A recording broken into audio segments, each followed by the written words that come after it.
Takže našim dnešným protestom Gorilla Dublin 2 chceme znova podporiť všetkých protestujúcich doma na Slovensku a zároveň poukázať na nespokojnosť s praktikami politickej mafie. Znova domácim politikom odkazujeme, že sme práve kvôli ním nútení žiť v zahraničí a že nám krajiny ako je napríklad Írsko poskytli lepší náhradný domov. Práve preto sa zo Slovenska stáva dôchodcovský štát, kde nebude ani na dôchodky, keďže stredná vrstva je zdieraná vládami a majetok, ktorý budovali naši rodičia a dedovia, rozkrádaný. Slovensko si nedáme!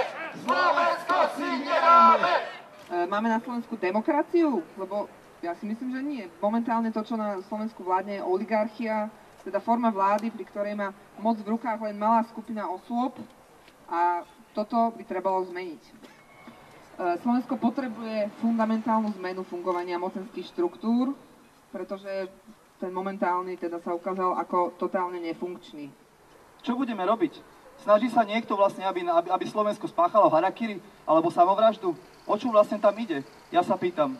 A rád by som videl, ako to politici vlastne chcú riešiť. Zaoberajú sa teraz kampaňami a žvástvami pre ľudí, ktorými vlastne iba obľúbujú celý národ. Takže sa nezaoberajú sa problémami, ktoré vlastne Slovensko má. Pokiaľ nebudú politici zodpovední za svoje činy, my ako občania, všetci sme zodpovední za svoje činy a keď niečo spravíme zle, keď porušíme zákon, pôjdeme do väzenia. Za nás budeme stíhaní a pôjdeme do väzenia. Prečo politici nie sú zodpovední za svoje činy? Veď oni vlastne tvoria budúcnosť nášho celého národa a budúcnosť našich detí. Tak ako je to možné, že oni nie sú zodpovední za svoje činy? Veď to je nehorázne.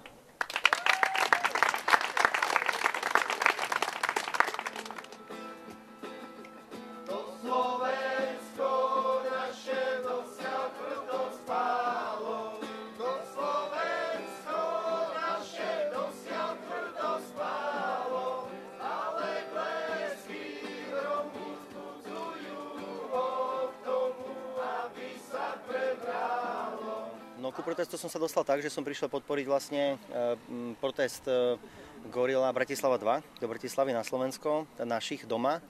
A vznikla tá myšlienka v hlave, že bolo by veľmi dobré, keby to isté vlastne sa zorganizovalo aj tu v Írsku a všade inde v zahraničí, pretože Slováci nežijú len na Slovensku, ale žijú aj v iných krajinách, ako je Slovenská republika a určite nás dosť, ktorým na tom aj záleží. My wife's Slovakian. And we've been following the guerrilla story over the internet. It's very similar to what's gone on in Ireland to a degree, maybe more corruption and less incompetence. In this country it's more incompetence and less corruption, but still the same thing. Politicians need to wake up to the people's needs and requirements. We are not silent. We have a voice and we need to be heard. It doesn't matter whether it's Ireland or Slovakia. No one's been heard. Ľudia by si mali vstúpiť do svedomia a fakt urobiť niečo preto, lebo vidíme aj na svojich rodičov a na iných ľudí, kde som videl starých ľudí, proste chodia po kontajneroch a neboli to Romovia alebo čo, len aby mohli štipku chleba si nájsť. Majú odrobené 35 rokov a čo z toho? Chudoba je tam proste. Ja furt budem tvrdiť, že tie všetky opice patria do zoo, bohužiaľ. Je to tak, že kritická situácia a musí sa niečo robiť. Musí, podľa mňa. Pre budúcnosť našich mladých, aj pre nás ešte, dúfam. Nesúhlasím s tým, čo robia. Chcela by som, aby sa to zmenilo. Úplne od základu. Aby politici, ktorí v našej krajine vládnu, aby robili prácu, ktorú zvládnu. Túto nezvládli. Túto prácu vôbec nezvládli.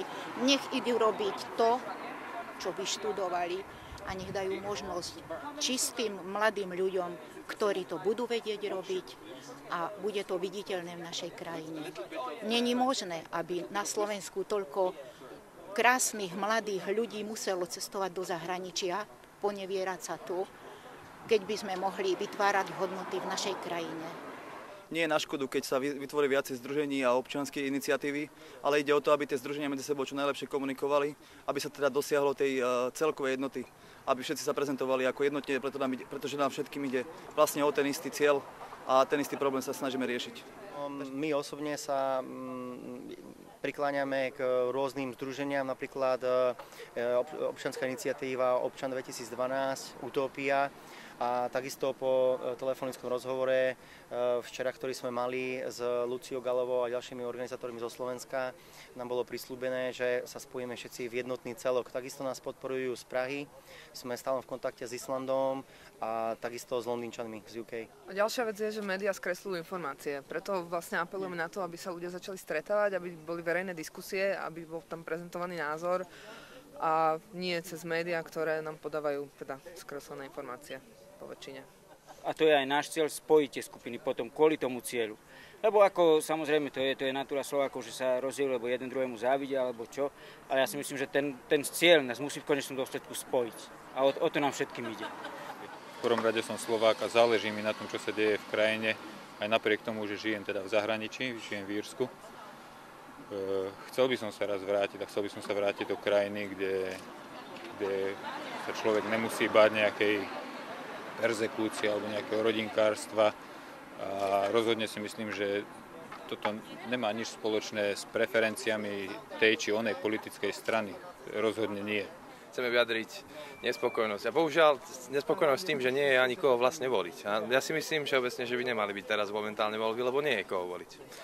Tak pre mňa to nie je len politická nespokojnosť, vlastne, že kvôli tomu, ale celý tento systém, ktorý mi vadí, tak preto som sem prišla, aby som povedala, že mi to vadí a možno sa pridajú ostatní ľudia, ktorým to vadí a neviem, nejak tam treba spraviť poriadok. Mne sa to nezdá, že to je správne. Tak.